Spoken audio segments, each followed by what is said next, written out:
নমস্কার। শোনাচ্ছিলাম সাহিত্যিক বিমল করের পূর্ণ অপূর্ণ। আজ উপন্যাসের অন্তিম পর্ব পাঠ করব। গল্প পাঠ ভালো লাগলে এখনও যারা আমার চ্যানেলটা সাবস্ক্রাইব করেননি তাদের সকলের কাছে অনুরোধ রইল, প্লিজ আমার চ্যানেলটা সাবস্ক্রাইব করে নেবেন, আর শেষে একটা লাইক দিয়ে যেতে ভুলবেন না। আপ প্ল্যাটফর্মে স্টেশনের অফিস ঘরের কাছ থেকে গাড়ি আসার ঘণ্টি বাজল। প্রথম ঘণ্টি। গাড়ি আসতে এখনো সামান্য দেরি। ডাউন প্ল্যাটফর্মে যাত্রীদের ভিড় জমে উঠেছিল। এখনো লোক আসছে ওভারব্রিজ দিয়ে। শেডের তলায় ভিড়টা বেশি।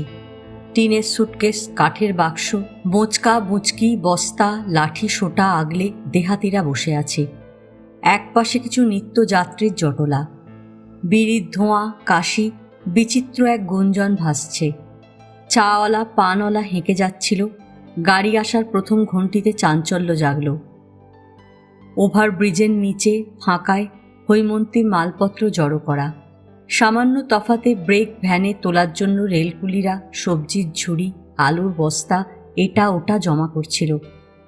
বিজলীবাবু বাস অফিসের কয়েকটা কুলিকে নিয়ে হৈমন্তীর মালপত্রের কাছে দাঁড়িয়ে চেনাশোনা লোকের সঙ্গে গল্প করছিলেন। অবনী কাছাকাছি জায়গায় পায়চারি করছিল। সামান্য তফাতে কৃষ্ণচূড়া গাছের তলায় সিমেন্টের বেঞ্চিতে হৈমন্তী এতক্ষণ বসেছিল। তারপর যেন অধৈর্য হয়ে বা বসে থাকতে থাকতে ক্লান্ত হয়ে উঠে দাঁড়িয়ে প্ল্যাটফর্মে পায়চারি করতে করতে শেষ প্রান্ত পর্যন্ত গিয়ে আবার ফিরছিল। সুরেশ্বর ফাঁকায় দাঁড়িয়ে পরিচিত এক বয়স্ক ভদ্রলোকের সঙ্গে কথা বলছিল অনেকক্ষণ। গাড়ির প্রথম ঘণ্টি বেজে যাবার পর আলাপ চুকিয়ে এপাশে এলো। এসে হৈমন্তীর কাছাকাছি দাঁড়ালো। আপ ডাউন প্ল্যাটফর্মের মধ্যে রেল লাইনে কোথাও মালগাড়ি দাঁড়িয়ে নেই। ওপারের আলো এপারে আসছিল, এপারে আলো কম। ওপাশটা ফাঁকা। টি স্টলের কাছাকাছি দু একজন দাঁড়িয়ে চা খাচ্ছে। মালগুদমের দিক থেকে আলকাতরা আর চুনের গন্ধ ভেসে আসছিল মাঝে মাঝে। বাতাস এলোমেলো। হৈমন্তীর কাছাকাছি এসে পাশাপাশি হাঁটতে হাঁটতে সুরেশ্বর বলল, তোমার গাড়ি আজ মিনিট 20-25 দেরি করল। বলে কি ভেবে আবার বলল, যার সঙ্গে কথা বলছিলাম উনি এখানকার স্টেশন মাস্টার। যেন স্টেশন মাস্টারের কাছ থেকেই গাড়ির খবরটা এনেছে সুরেশ্বর। হৈমন্তী কোনো জবাব দিল না। গাড়ি আসতে দেরি করছে এটা সে জানে। যখন বসেছিল তখন অবনী এসে বলেছে, বিজলীবাবু একবার বলে গেছেন। আজ এখন স্টেশনে আসার পর সে দেখছে তার বেশিরভাগ সময় একা একা কাটল। হয় একা একা, না হয় অতি তুচ্ছ কথায়। অবনী তার সামনে বা পাশে বেশিক্ষণ থাকছিল না। কখনো আসছিল, বসছিল, একটু বা দাঁড়িয়ে থাকছিল, 2-4টে সাধারণ কথা বলল, আবার চলে গেল ওপাশে। সুরেশ্বরও বার কয়েক কাছে এসেছিল, কথা বলেছিল, চেনাশোনা লোক দেখে উঠে গিয়েছিল আবার। ট্রেনে ওঠার পর হৈমন্তী একা। সারাটা পথ সে একা। এই শেষ সময়টুকু আর একা থাকতে ইচ্ছে ছিল না, অথচ অনেকটা সময় একা থাকতে হলো। হাঁটতে হাঁটতে ওভারব্রিজের কাছাকাছি পর্যন্ত এলো, দাঁড়ালো হৈমন্তী। অবনী মুখের সিগারেট থেকে অন্য একটা সিগারেট ধরাচ্ছে। বিজলীবাবু কুলিদের কি বুঝিয়ে বলছেন। শেডের তলায় যাত্রীরা ওঠাউঠি শুরু করেছে। কয়েক মুহূর্ত সেদিকে তাকিয়ে থেকে হৈমন্তী আবার মুখ ফেরালো। ফিরিয়ে আস্তে আস্তে হাঁটতে লাগলো। কয়েক পা হেঁটে এসে হৈমন্তী দাঁড়ালো। এখানটা আধো অন্ধকার। পাশে প্ল্যাটফর্মের নিচে রেল লাইনের পাথরকুচি কোথাও কোথাও ছোট ছোট ঢিবির মতন পড়ে আছে। থোকা থোকা ছায়ার ফুল যেন। অন্ধকারে কৃষ্ণচূড়া গাছটা বাতাসে কাঁপছিল। আজ এখনো চাঁদ ওঠেনি, ওঠার সময় হয়ে এলো। সুরেশ্বর বলল, একটা গরম কিছু নাওনি? হৈমন্তী অন্যদিকে তাকিয়ে মাথা এলিয়ে বলল, নিয়েছি। গাড়িতে পড়ে নিও, রাত্রিরে ঠান্ডা পড়বে। হৈমন্তী কোনো জবাব দিল না। এসব তুচ্ছ কথা তার ভালো লাগছিল না। তোমার গাড়ি একেবারে ভোরে ভোরে হাওড়া পৌঁছে যাবে। গগনটা সময় মতন এসে পৌঁছতে পারলে হয়, না হলে তোমার কোনো অসুবিধে হবে না। সঙ্গে লোক আছে, মালপত্র নামিয়ে একটু অপেক্ষা করো গগনের জন্য। হৈমন্তী দূরে তাকিয়ে থাকলো, সিগন্যালের আলো দেখছিল যেন। দেখতে দেখতে প্ল্যাটফর্মে চাঞ্চল্য বেড়ে একটা কলরব জেগেছে। বনের দিক থেকে রাত্রের বাতাস আসছে ঠান্ডা, জঙ্গলের গন্ধ ভরা। স্টেশনের বাস স্ট্যান্ডের দিক থেকে একটা গাড়ি ক্রমাগত হর্ন দিচ্ছে, কাউকে ডাকছে বোধহয়। ওভারব্রিজের মাথায় কয়েকটা লোক ছুটছে। গাড়ি আসার দ্বিতীয় ঘন্টি পড়ে গেল। সামনের একটা সিগন্যাল সবুজ হলো। গাড়ি এসে গেল। সুরেশ্বর বলল, চলো, গাড়ি আসছে। হৈমন্তী ফিরতে লাগলো। প্ল্যাটফর্মে কলরব বেড়ে গেছে। মালপত্র মাথায় ওঠাচ্ছে কুলিরা, সামান্য ছোটোছুটি। গাড়ি আসছে, হুইসেল শোনা যাচ্ছে, ইঞ্জিনের শব্দ। হঠাৎ আলো এসে পড়ল। লাইনে শব্দ উঠছিল, চারপাশ প্রকম্পিত যেন। সুরেশ্বর ওভারব্রিজের কাছে হঠাৎ বলল, আমি কলকাতায় চিঠি লিখে দিয়েছি হেম, তোমায় কেউ কিছু জিজ্ঞেস করবে না। সুরেশ্বর থামল।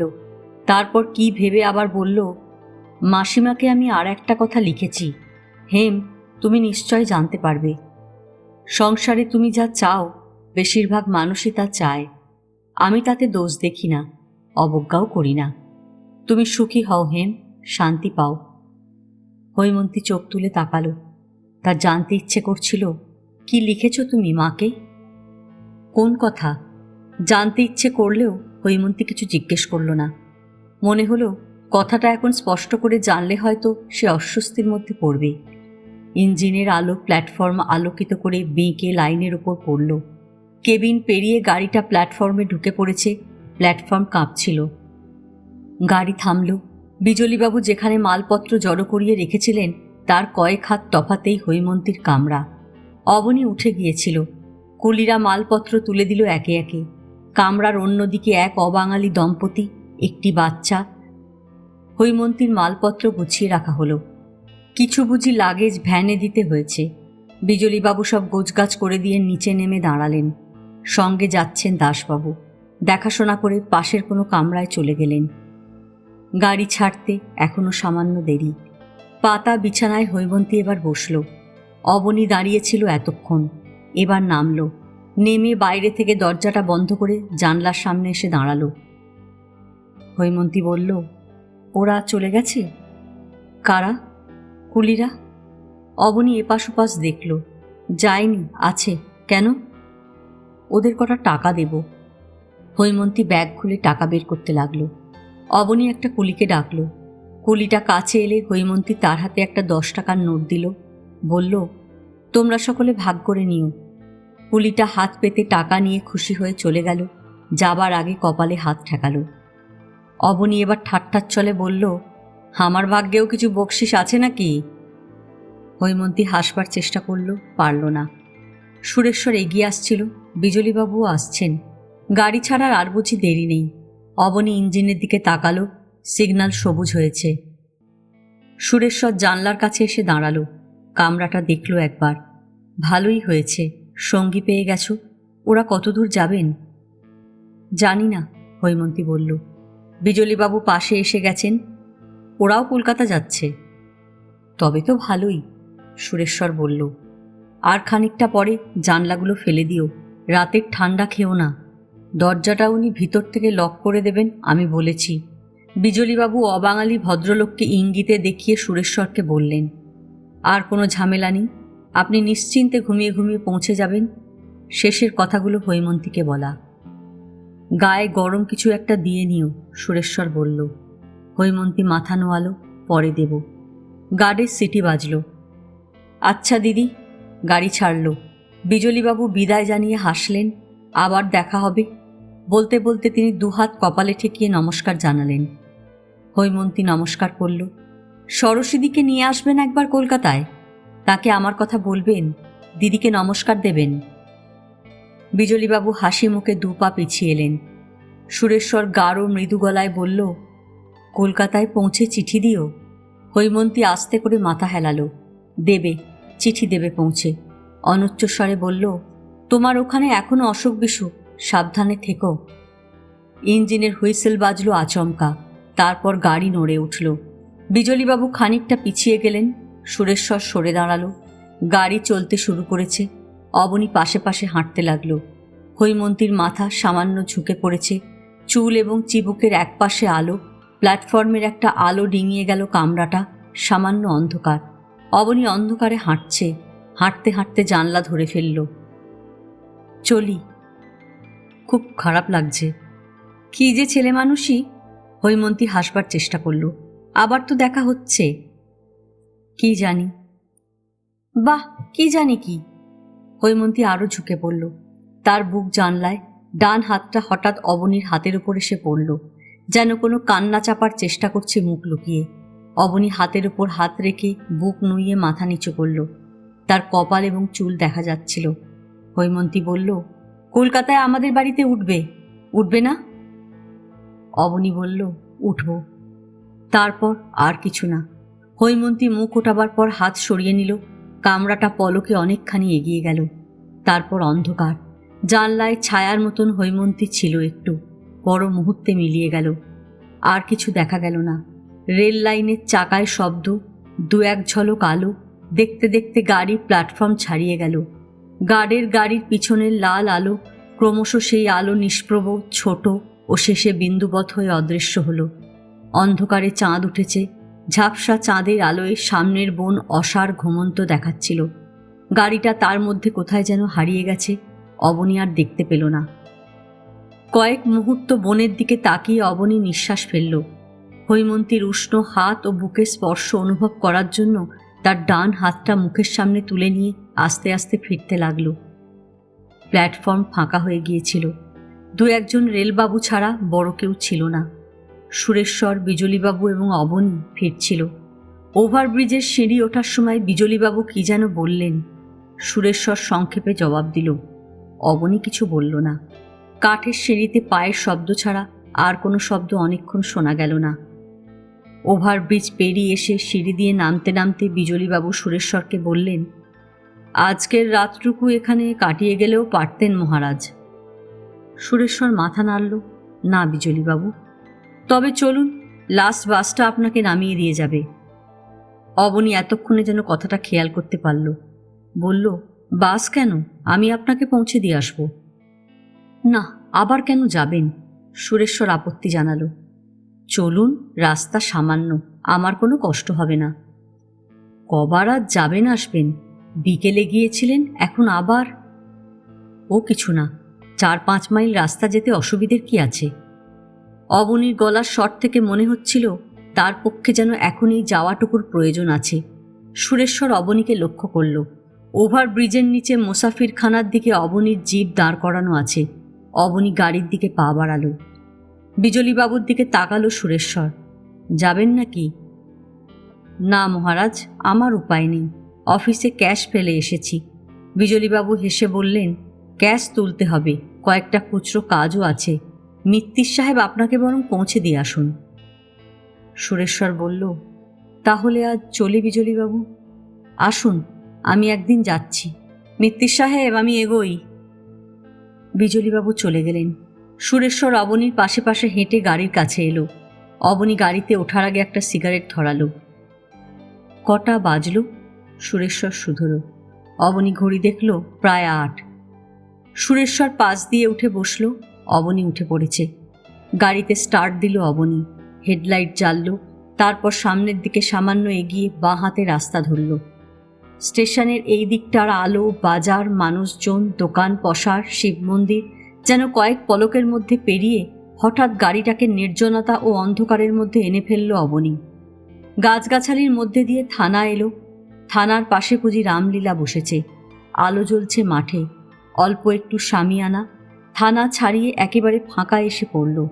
লোকালয় বলে আর কিছু নেই। ফাঁকা নিস্তব্ধ মাঠ, ঝিঁঝির ডাক, জ্যোৎস্না ধরেছে মাঠে ঘাটে। বসন্তের বাতাস দিচ্ছিল, বাতাসে শব্দ হচ্ছিল ঈষৎ। অবনী এতক্ষণ কেমন একটা আচ্ছন্নতার মধ্যে ছিল। ফাঁকায়, নির্জনে এবং স্তব্ধতার মধ্যে এসে ক্রমশ যেন ঘুম ভেঙে জেগে ওঠার মতন সেই ঘোর কেটে আসছিল। চোখ চেয়ে অবনী পথ, ঘাট, মাঠ এবার যেন দেখতে পাচ্ছিল। সামান্য আগেও তার কোনো খেয়াল ছিল না। অভ্যাস এবং অনেকটা যেন যন্ত্রের মতন সে গাড়িটাকে চালিয়ে এনেছে। এতটা অন্যমনস্কভাবে গাড়ি চালানোর বিপদ হতে পারত। আশ্চর্য, হৈমন্তীর গাড়ি প্ল্যাটফর্ম ছেড়ে যাওয়ার পর সে এতক্ষণ কি করেছে, কি বলেছে, কিছুই তার স্পষ্ট করে মনে পড়ছিল না। যেন যা ঘটেছে সবটাই কোনো ঘোরের মধ্যে, স্বাভাবিক কোনো চেতনা ছিল না। বিস্মৃত স্বপ্নের মতন তার সামান্য দাগ মাত্র লেগে আছে। অবনী দীর্ঘ নিঃশ্বাস ফেলল। কিছুক্ষণ মনে মনে হৈমন্তীকে দেখল। ট্রেনের খোলা জানলায় মুখ রেখে অন্ধকারের দিকে তাকিয়ে বসে আছে, কয়লার গুঁড়ো জমছে মুখে। সামনের রাস্তা থেকে লাফিয়ে এক ঝলক আলো উঠে এলো। উল্টো দিক থেকে গাড়ি আসছে। অবনী স্বাভাবিক দৃষ্টিতে পথঘাট লক্ষ্য করার চেষ্টা করল, সতর্ক হলো। ঢালু থেকে উঁচুতে উঠছিল, এবার মোটামুটি সমভূমি দিয়ে আসছে। কাছাকাছি এসে গেল। অবনী গাড়ির হেডলাইট নিভিয়ে পথের পাশে সরে গেল সামান্য। একটা মাল লরি পাশ কাটিয়ে চলে গেল পলকে। হেডলাইট জ্বালিয়ে আবার মাঝ রাস্তায় গাড়ি আনলো অবনী। এতক্ষণ সে প্রায় কোনো কথাই বলেনি। সুরেশ্বর এক আধটা কথা কি যেন বলছিল, অবনী জবাব দিয়েছে কিনা তাও মনে পড়ল না। এবার অবনী বলল, উনি এখানে কতদিন থাকলেন? 8-9 মাস, সুরেশ্বর জবাব দিল। অনেক বেশি বলে মনে হয়। অবনীর গলার স্বর উদাস। বর্ষার মুখে এসেছিল, বসন্তের শুরুতে চলে গেল। অবনী হঠাৎ কেমন হালকা করে বলবার চেষ্টা করল। তারপর সামান্য চুপ করে থেকে বলল, আষাঢ় দিনের কথাটা আমার মনে আছে। সুরেশ্বর সহজ গলায় বলল, হ্যাঁ, আপনি আমাদের লাট্ঠার মোড় থেকে পৌঁছে দিয়েছিলেন। অবনী চুপ করে থাকতে থাকতে যেন হেসে বলল, সেবার আপনার আশ্রমে, এবার স্টেশনে। সুরেশ্বর যেন হাসল একটু। গাড়িটা ধীর গতি করে অবনী এবার স্বাভাবিকভাবে একটা সিগারেট ধরালো। কিছুক্ষণ আর কোনো কথা বলল না, 2-4 মুখ ধোঁয়া খেল। বলল, আপনাকে কয়েকটা কথা জিজ্ঞেস করতে ইচ্ছে করে, যদি কিছু মনে না করেন। মনে করার কি আছে? না, তবু। অবনী ইতস্তত করে বলল, হয়তো আপনার ব্যক্তিগত বলে মনে হতে পারে। আপনি কি জানতে চান? আমি তো জানি না। অবনী সরাসরি কিছু বলল না, ভাবছিল। সুরেশ্বর সম্পর্কে তার আগ্রহ এবং কৌতূহল নানা কারণে বেড়েছে। অবনী অনেক কিছুই জানতে আগ্রহ বোধ করে, যেমন সুরেশ্বরের মার কথা কিংবা বাবার। জানতে ইচ্ছে করে সুরেশ্বরের এই জীবনের সঙ্গে তার কোনো সম্পর্ক আছে কিনা। হৈমন্তীর সঙ্গে সুরেশ্বরের সম্পর্কের কোথায় শুরু আর কেনই বা শেষ, এও তার কৌতূহলের বিষয়। নির্বোধের মতন অথবা ঝোঁকের মাথায় সুরেশ্বর হৈমন্তীকে নিজের মর্জি মতো চালাতে চেয়েছিল বলেও মনে হয় না। সুরেশ্বর কি চেয়েছিল, কি আশা করেছিল, কেন এনেছিল? মনে হয় না এসবই একটা সাধারণ ভুল। অবনীর নানা প্রশ্ন ও সন্দেহ সত্ত্বেও সে এই ধরনের কথা তুলল না। তার মনে হলো না সুরেশ্বর তার ব্যক্তিগত ও নিজস্ব এইসব কথা পছন্দ করবে। শেষ পর্যন্ত অবনী বলল, আজ আপনার আফসোস হচ্ছে না? সুরেশ্বর সামান্য মুখ ফেরালো, অবনীকে দেখল। আফসোস?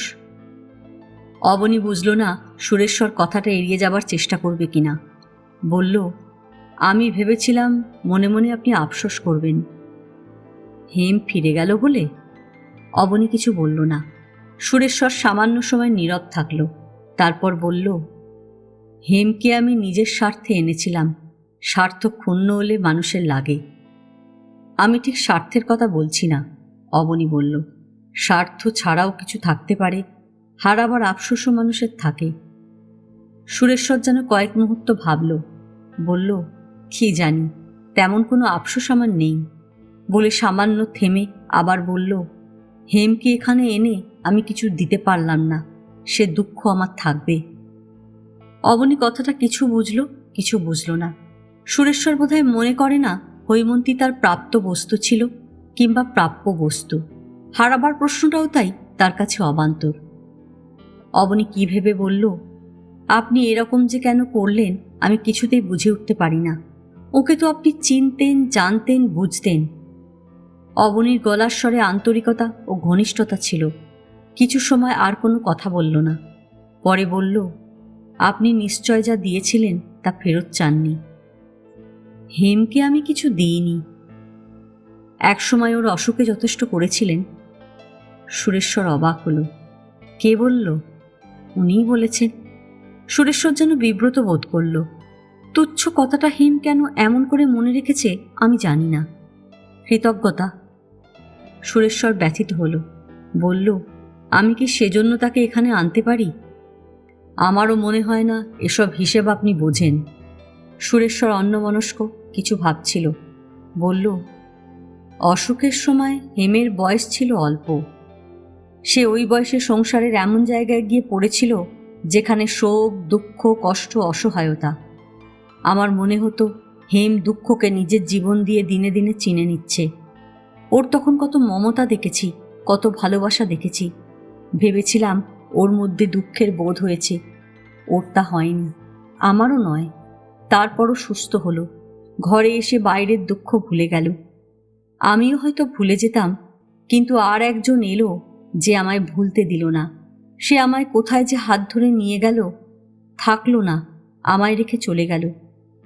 সুরেশ্বরের গলা ভরে এসেছিল, যেন কণ্ঠ নয়, তার হৃদয় কিছু বলছে। অবনী মুখ ঘুরিয়ে সুরেশ্বরকে দেখছিল। দেখতে দেখতে সে অনুভব করল কোনো অদ্ভুত বিষণ্ণতা তাকে গ্রাস করছে। এ বিষণ্ণতা তার নয়, তবু কোনো আশ্চর্য জাদুমন্ত্রে যেন সেই সম্মোহনের মধ্যে প্রবেশ করেছে। অন্যমনস্কভাবে অবনী প্রায় গাড়ি দাঁড় করিয়ে ফেলেছিল, এবং এত ধীরে ধীরে গাড়িটা যাচ্ছিল যেন এই নিস্তব্ধ প্রান্তরে কোনো পশুর মতন হাঁটছে, তার কোনো গন্তব্য নেই, আশ্রয় নেই। গাড়িটা দাঁড় করালো অবনী। অন্যমনস্কতা এবং সম্মোহন সে নষ্ট করার চেষ্টা করল। চারপাশ তাকিয়ে তাকিয়ে দেখল তারা অনেকটা পথ চলে এসেছে। ডান দিকে একটা বটগাছের তলায় ঢিবির মতন চুনকাম করা মন্দির, তার গা বেয়ে বাঁশের মাথায় লাল শালু উঠছে। কোথাও জনমানব নেই, ও পাশে ঝোপে ঝোপে জোনাকি উঠছে। পাশে বুঝি খালের নালা, জ্যোৎস্নাজোড়া প্রান্তরের বুকে নালাটি ক্ষতের দাগ হয়ে পড়ে আছে। মাঠে মাঠে বাতাস ছুটছিল, শিরশি শব্দ হচ্ছিল। অবনী নিঃশ্বাস ফেলল দীর্ঘ করে, কয়েক দণ্ড চুপচাপ। তারপর পকেট হাতড়ে সিগারেট বের করে ধরালো। হৈমন্তী এখন কতটা পথ চলে গেল, অবনী যেন মনে মনে ভাবল একবার। গাড়ি আবার চলতে শুরু করলে অবনী বলল, বাইরের দুঃখই কি জীবনের সব? সুরেশ্বর অন্যমনস্ক ছিল, শুনতে পাইনি। বলল, কিছু বললেন? বলছিলাম, বাইরের দুঃখই কি জীবনের সব? যার কাছে যেমন, হেমের কাছে তার নিজের দুঃখই বড়। আপনার দুঃখের সঙ্গে তার মিল নেই? না, কিন্তু মানুষ নিজের সুখ দুঃখ তো আগে বোঝে। অনেক সময় সেটাই একমাত্র বোঝে। আগে যা বোঝে, পরেও তাই বোঝে। আমার বাবা তার জীবনে শুধু নিজের সুখ বুঝেছিলেন, নিজের অভাবটাই তার একমাত্র বোধ ছিল। আপনার মা আত্মহত্যা করেছিলেন কেন? নিজের দুঃখে কোনো সান্ত্বনা পাননি বোধহয়। অবনী আর কিছু বলল না। তার মনে হলো না বৃথা অন্য কোনো কথার প্রয়োজন আছে। সুরেশ্বর নিজের কথা ভুলতে চায়, তার নিজের সুখ দুঃখকে সে স্বীকার করে না। হৈমন্তীর সঙ্গে তার কোথাও মিল নেই, কোথাও নয়। কেন যে অবনী বুঝতে পারল না, তার মার কথা মনে পড়ল, ললিতার কথা এবং নিজের। মা শুধুমাত্র আত্মতৃপ্তি চেয়েছিল, সেই আত্মতৃপ্তির কি কুৎসিত পরিণতি। ললিতা কি চেয়েছিল, কি চায়? শুধু আত্মসুখ, সন্তুষ্টি, ভোগ। সে নিজেও ললিতার কাছে এর বেশি কিছু চায়নি। অবশ্য এ থেকে কিছু প্রমাণ করতে চাইছে না অবনী। তবু তার মনে পড়ছে, হয়তো সুরেশ্বরের কথায় কতটুকু সত্য সে দেখতে চাইছিল। লাট্ঠার মোড়ের কাছাকাছি গাড়ি পৌঁছে গেল। ডান দিকে কয়েকটা খাপড়া চালের ঘর দেখা যাচ্ছিল। ফাগুয়ার গান শুরু হয়েছে। বাতাসে একটা সুরেলা হল্লা ভাসছিল, খঞ্জনির শব্দ। ক্রমে লাট্ঠার মোড় এলো, একটু আলো, ছোটোখাটো দু একটা দোকান, 2-5 জন মানুষ। লাট্ঠার মোড় থেকে গাড়িটা কাঁচা রাস্তায় নামিয়ে নিল অবনী। তারপর মাঠ, আমলকি আর শালচারার ঝোপে লিটি পোকা টিপটিপ করে জ্বলছিল, শুকনো মাটির গন্ধ। ধুধু প্রান্তরে এসে গাড়িটা উঁচু নিচু পথে ঝাঁকুনি খেতে খেতে চলেছিল। অবনী অনেকক্ষণ কোনো কথা বলেনি। এবার নিঃশ্বাস ফেলে আচমকা সুরেশ্বরকে ডাকল। সুরেশ্বর সাড়া দিল। অবনী বলল, আপনার সমস্ত জীবনটা আপনি এই জঙ্গলেই শেষ করে দিতে চান? সুরেশ্বর কিছু বলল না, যেন বিনীত হাসি হাসার চেষ্টা করল। শব্দ হলো সামান্য। এখানে আপনি কি পেয়েছেন? এত তাড়াতাড়ি? সুরেশ্বর এবার হাসল। শান্ত নির্মল ধ্বনি জাগল হাসির। বাবার অপেক্ষায় আছেন? অবনী পরিহাস করে হাসল। তা হয়তো আছি। পাবেন? কি জানি, হয়তো পাবো না। বসে থাকলেই কি পাওয়া যায়? অবনী সুরেশ্বরের মুখ লক্ষ্য করল। বলল, আপনি কি ঈশ্বর দর্শনের আশায় বসে আছেন? না। সুরেশ্বর মাথা নাড়ল। অবনী অবাক হল। আপনি ঈশ্বর বিশ্বাসী নন?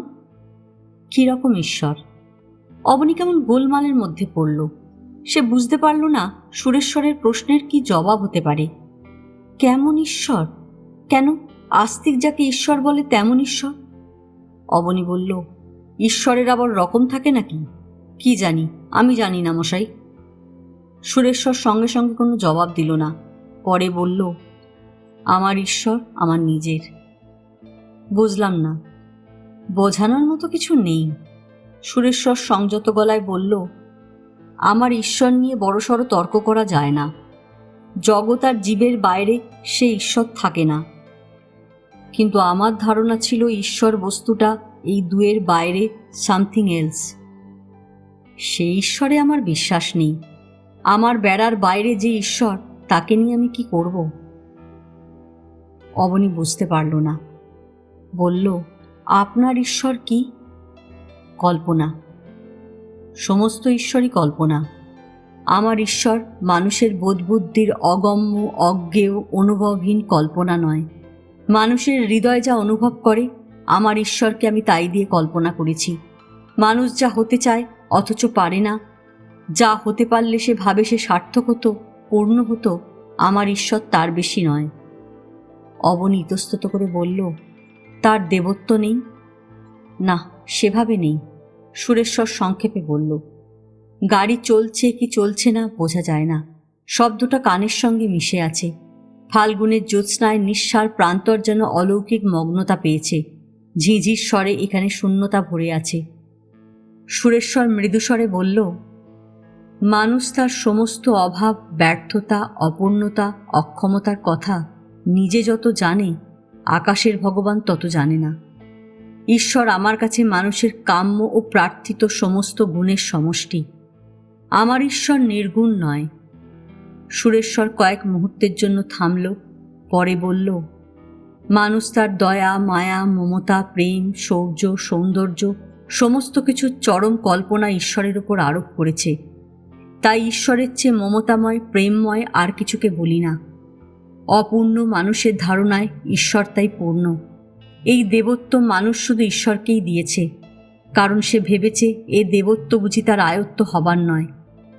বোধহয় আমার ধারণা এই দেবত্বের অভিজ্ঞতা তার হতে পারে। সংসারে যারা মহৎ, যারা সাধক, তাদের হয়তো হয়। অবনী বলল, আপনি কি দেবতা হয়ে উঠতে চান? কতটা হতে পারি তার চেষ্টা করতে দোষ কোথায়? যদি ঈশ্বরের মমতা আমারই কল্পনা হয়, যদি বলি ঈশ্বরের চেয়ে সহিষ্ণু আর কিছু নয়, তবে আমার পক্ষে আমার কল্পনার ঈশ্বরের মতো মমতাময়, সহিষ্ণু হবার চেষ্টা করতে আপত্তি কোথায়? অবনী যেন কিছু ভাবল। বলল, আপনার ঈশ্বরে পাপ নেই? না। পাপ কি মানুষের গুণ? কিন্তু মানুষের মধ্যে আছে। পবিত্রতা তাই আমাদের কল্পনা। অবনী কিছু বলল না আর। সুরেশ্বরের ঈশ্বর যে কিছুটা এলোমেলো, সাদামাটা, তাতে আর সন্দেহ হলো না। বোধহয় অবনীর মনে হলো, ঈশ্বরকে রাখলে অপ্রয়োজনে রাখতে হয়, না হয় রাখতে নেই। সুরেশ্বর প্রয়োজনে ঈশ্বরকে রেখেছে। সে নির্বোধ। তবু অবনীর কোথাও যেন সুরেশ্বরের প্রতি সহানুভূতি ও মমতা হচ্ছিল। গাড়ি অন্ধ আশ্রমের কাছাকাছি এসে পড়েছিল। আর অল্পক্ষণ পরই আশ্রমে পৌঁছে যাবে। কেমন এক অবসাদ বোধ করছিল অবনী। অবসন্নভাবে সিগারেট ধরালো, গলা বুক ভরে ধোঁয়া নিল। কিছুক্ষণ আর কোনো কথা হলো না, দুজনেই নীরব। অবশেষে অবনী বলল, আপনি এই অন্ধ আশ্রম করতে এলেন কেন? সংসারের আরও অনেক কাজ ছিল। সুরেশ্বর সামান্য ভেবে বলল, এই কাজটাই আমার ভালো লাগলো। অন্ধ আতুর সেবা, দুঃখীজনের সেবা। আমিও তো অন্ধ। সুরেশ্বর সামান্য থামল, বলল, একবার আমি এক গেঁয়ো মেলায় গিয়েছিলাম। মেলাটা বসে মাঘ মাসের পূর্ণিমায় সোন নদীর ধারে। হরিদ্বারের গঙ্গায় যেমন লোকে সন্ধেবেলায় প্রদীপ ভাসায়, সেই রকম এই মেলাতেও অনেকে মাটির প্রদীপ ভাসাতে আসে। ভাবে এটা পুণ্য কাজ। সেবার একটা বুড়ো এসেছিল। প্রদীপ ভাসাতে গিয়ে কেমন করে যেন নদীতে পড়ে গেল। তাকে টেনে টুনে তুলল লোকে। বুড়ো অন্ধ। আমি বললাম, তুমি নিজে অন্ধ, তবু এভাবে একলা একলা প্রদীপ ভাসাতে এলে কেন? জবাবে বুড়োটা বলল, বেটা, আমি আজন্ম অন্ধ, আমি ছোট, তবু যখন এই একরত্তি মাটির পিদিমে এক ফোঁটা আলো দিয়ে নদীতে ভাসিয়ে দিই, তখন বুঝতে পারি আমার ছোট্ট পিদিমটা হাজার মানুষের আলোর সঙ্গে নদীর ঘাট ভাসতে ভাসতে কোথায় যেন চলে গেল। জীবনকে এইভাবে যেতে দাও। অবনী অনেকক্ষণ চুপ করে থেকে বলল, আপনি কি কোনো কিছু পাবেন? অন্ধ তো পথ পায় না। মানব জীবনের একটা দিক এইরকমই। দুঃখের জগতে, যন্ত্রণার জগতে আমরা জন্মেছি। তেমন করে দেখতে গেলে ব্যর্থতাই মানুষের নিয়তি। তবু অবনী অপেক্ষা করে থাকল। সুরেশ্বর বলল, তবু জগতের সঙ্গে, জীবনের সঙ্গে কর্ম দিয়ে যে জড়িত, তার সান্ত্বনা আছে। আমি নিষ্ক্রিয় হয়ে বাঁচতে পারি না। অবিশ্বাস করে দূরে সরে থেকে পালিয়ে যদি বাঁচা যেত, আমি বাঁচতাম। এই বেঁচে থাকায় কি কিছু আছে? আমি ভাবি আছে, মর্যাদা আছে, সান্ত্বনা আছে। আশ্রমের সামনে এসে গাড়িটা লাফালো। গর্তটা ছিল কোথাও। অবনী ব্রেক চাপল, তারপর আশ্রমের মধ্যে ঢুকে গেল। অন্য দিনের মতনই সে গাড়িটাকে হৈমন্তীর ঘরের কাছাকাছি মাঠে রাখল। তার খেয়াল ছিল না হয়তো, কিংবা অভ্যাস বশেই। সুরেশ্বর নামল, অবনীও নেমে পড়ল। সুরেশ্বর বলল, নামলেন? বসবেন একটু? না, আপনাকে একটু এগিয়ে দিই, পা ছাড়িয়ে নিচ্ছি আর কি। অবনী হাসল। মাঠ দিয়ে হাঁটতে হাঁটতে সুরেশ্বরের ঘরের দিকে এগিয়ে যাচ্ছিল ওরা। সুরেশ্বর বলল, অবনীবাবু। বলুন। হেম আমার অনেক অহংকার ভেঙেছে, তার কাছে আমি কৃতজ্ঞ। থামল, আবার বলল, সেই যে গান আছে, যতবার আলো জ্বালতে চাই নিভে যায় বারে বারে, আমারও তাই। নিজেকে জ্বালাতে চাই, তবু নিজেই কোথায় যেন নিভিয়ে ফেলি। অবনী সুরেশ্বরকে দেখল। সুরেশ্বর শান্ত পায়ে সামনের দিকে চোখ রেখে হেঁটে চলেছে। তার শরীরের কোথাও অবনত ভাব নেই, দ্রুততা নেই পদক্ষেপে, অথচ সে নম্র, বিনীত। মনে হয় সে কোনো কিছু লক্ষ্য করছে না, অথচ সে লক্ষ্য করছে। ঘরের সামনে এসে সুরেশ্বর ডান দিকে আরও একটু এগিয়ে গেল, গিয়ে হরিতকি গাছের তলায় সিমেন্টের ছোট একটি বেদির সামনে দাঁড়ালো। বলল, বসবো একটু, বসবেন? না, আর বসবো না। অবনী মাথা নাড়ল। সুরেশ্বর যে এখন একা নির্জনে নিস্তব্ধতার মধ্যে দুদণ্ড বসে থাকতে চায়, অবনী অনুভব করতে পারছিল। আর অপেক্ষা করা যায় না। অবনী বলল, চলি, রাত হয়ে আসছে। আসুন, আবার আসবেন। আসব। অবনী অন্যমনস্কভাবে বলল, আচ্ছা, চলি। ফিরতে লাগলো অবনী। সুরেশ্বরের ঘরের সামনে দিয়ে চলে এলো। আরও কয়েক পা এগিয়ে দাঁড়ালো। সুরেশ্বরকে দেখতে ইচ্ছা করছিল। পিছু ফিরে তাকালো। সিমেন্টের বেদির ওপর আসন করে সুরেশ্বর বসে আছে। পাশে হরিতকি গাছ। মনে হলো সুরেশ্বরের মুখ আকাশের দিকে। ফাল্গুনের নিশীথ বাতাস ও কোমল জ্যোৎস্নার মধ্যে তাকে এখন বড় দূরের বলে মনে হচ্ছিল। দীর্ঘ নিঃশ্বাস ফেলে অবনী আবার ফিরতে লাগলো। মাঠ দিয়ে অন্যমনস্কভাবে অবনী হাঁটছিল। ঘাসে বুঝি সামান্য হিম পড়ে আর্দ্র হয়েছে। করবি ঝোপ মাঝে মাঝে শিহরিত হচ্ছিল। কদাচিৎ কারো গলার স্বর ভেসে আসছে, দু একটি আলো জ্বলছে কোথাও। অবনী কিছু লক্ষ্য করল না, সরাসরি এসে গাড়ির কাছে দাঁড়ালো। অন্যমনস্কভাবে অবনী গাড়িতে উঠল। উঠে অভ্যাস মতন গিয়ারে হাত দিল। স্টার্ট দেওয়ার পর যেন শব্দ এসে তাকে সচেতন করল। হেডলাইট জ্বালল অবনী। আলোর ঢেউ যেন সামান্য ব্যবধানটুকু নিমেষে পেরিয়ে গেল, গিয়ে হৈমন্তীর ঘরের দিকে আছড়ে পড়ল। মুহূর্তের জন্য কেমন বিভ্রম ঘটল। তারপর অবনীর মনে হলো হৈমন্তী নেই, তার ঘর শূন্য পড়ে আছে। ফাঁকা, রিক্ত, নিঃস্ব মনে হলো নিজেকে। বুকের কোথাও যেন কিছু নেই, সব কেমন অসাড়, শূন্য। মুখ হাঁ করে গভীর শ্বাস ফেলল। তারপর গাড়ির মুখ ঘুরিয়ে নেবার জন্য সামান্য পিছিয়ে এগিয়ে নিল গাড়িটা, নিয়ে বৃত্তাকারে ঘুরিয়ে আনল। ঘুরিয়ে নেবার সময় হেডলাইটের আলো প্রথমে অন্ধনিবাস, পরে রোগী ঘর, তাঁত ঘর, শেষে পেট্রোম্যাক্স জ্বালা নতুন হাসপাতালের গায়ে গায়ে পড়ল, পড়ে ঘুরে এলো। আর সহসা অবনীর মনে হলো এই আলো অতি তীব্র, ভীষণ। মনে হলো এই আলোর কৌতূহল বড় বেশি, যেন শিকারের আগ্রহে সতর্ক হয়ে তন্ন তন্ন করে সব দেখতে চায়, নিষ্ঠুর, নির্দয়। আর কেন যেন অবনীর অদ্ভুত এক অস্বস্তি হলো। সে আড়ষ্ট ও ভীত হলো। গাড়ির আলো দুটিকে নিজের চক্ষু বলে মনে হচ্ছিল। হয়তো অবনী সুরেশ্বরের এই আশ্রমে ক্ষিপ্তের মতো, নির্বোধের মতন এবং নির্দয় হয়ে বেমানান অপ্রয়োজনীয় আলো নিয়ে এখানকার সমস্ত কিছুকে অবজ্ঞা ও উপহাস করতে এসেছিল, হয়তো স্বীকার করতে। অবনী আলো নিভিয়ে দিল, দিয়ে জ্যোৎস্নার আলোয় ধীরে ধীরে অন্ধ আশ্রমের আর কোনো কিছুকে খণ্ডিত না করে অপরাধীর মতন মাঠ দিয়ে পথ ধরে ফটকের বাইরে জামতলায় চলে এলো। তারপর কাঁচা রাস্তায় আবার আলো জ্বালল অবনী। গাড়ি চলছিল। যাবার পথে অবনী বুঝতে পারল না পিছনে যে মানুষটি এক পাশে কিছু অন্ধ, অন্য পাশে কয়েকটি মড়কের মানুষ নিয়ে পড়ে আছে, সে জীবনে কি পাবে। অবনী জানে না এতে কিছু পাওয়া যায় কিনা, তার বিশ্বাস হয় না। সুরেশ্বর নির্বোধের মতন সমস্ত প্রাপ্তিগুলোই একে একে ফেলে দিয়েছে। এখন সে অন্য কিছুর অপেক্ষায় আছে। এই অপেক্ষায় সে কি কিছু পাবে? পাওয়া কি সম্ভব? অবনীর বিশ্বাস করতে বাধ্য এতে কিছু পাওয়া যায়। তবু কি এক বেদনায়, সহানুভূতি ও করুণায় অবনী প্রার্থনা করল ওই মানুষটি যেন কিছু পায়, কিছু পায়। অবনী সজল চোখে অসার জ্যোৎস্নাপ্লাবিত এই চরাচরে কিছু যেন অনুভব করার চেষ্টা করল।